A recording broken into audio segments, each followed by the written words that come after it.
So, the Mage Tower is back up, and that means another shot at the new artifact appearances. The Arms Challenge is to slay Archmage Xylem, and they certainly mean when they say it's a challenge. For this fight, I used Manaroth's Bloodletting Manacles and the Timeless Stratagem. The self-heals from the Manacles are very nice, and the leaps from Timeless Stratagem are pretty much a necessity.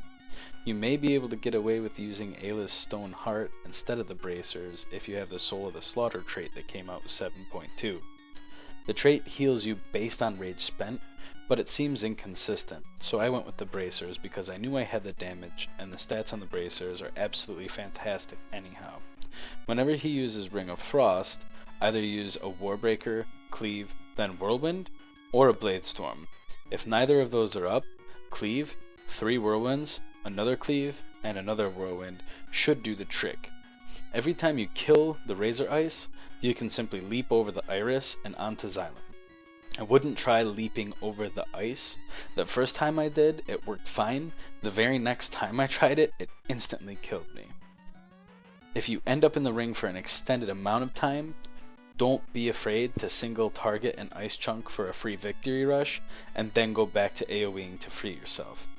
Each time I do this, I try to interrupt him and pull him a little closer to the Iris, as it makes it easier to leap right on him, and it increases your overall uptime.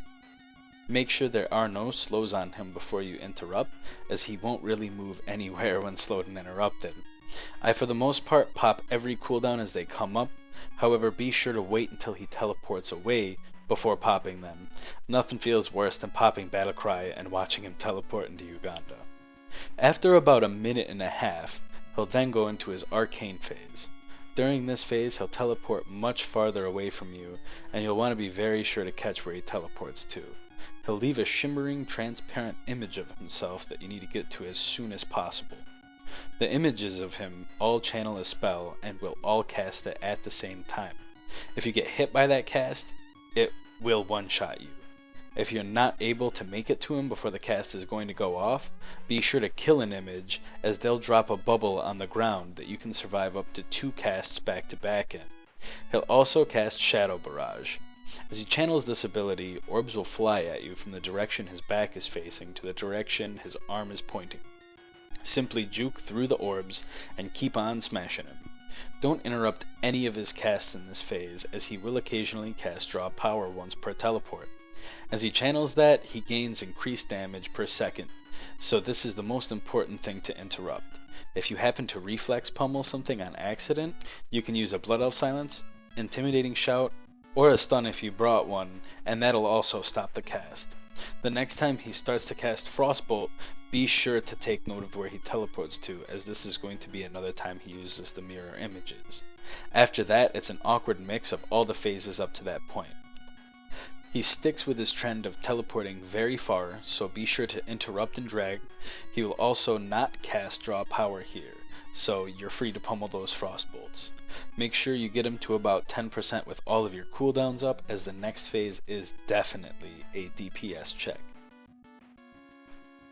Between fighting Xylem and the Collapsing Shadows, I make sure to eat if I'm at less than 100%, use a Tome to swap Dauntless to Sweeping Strikes, and Double Time to Shockwave. These 2 talents will be a necessity to kill the darkness within adds that he spawns. The boss will periodically spawn purple puddles at his feet, which will steadily grow to take up most of the platform. Be sure to kite him as close to the outside edge as you can. When he casts Seed of Darkness, do not interrupt him, and run as far away as you can. The adds stay still for a moment after spawning, so be sure to Warbreaker Mortal Strike them before you use your Shockwave on them, or you're just wasting part of your stun. These adds are the most important thing to kill, so be sure to use your cooldowns on them.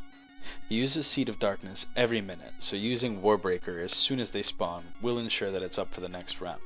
Don't be afraid to squeeze a Battlecry in on the boss between the add phases, as it will be up again before the next round of adds spawn.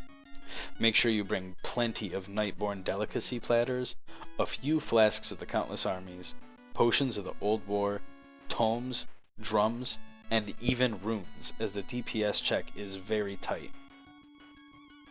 If you have the DPS to take him down before the 4th set of ads come out, or the whole floor is purple, you'll be in very good shape to complete this challenge and enjoy your new artifact appearance.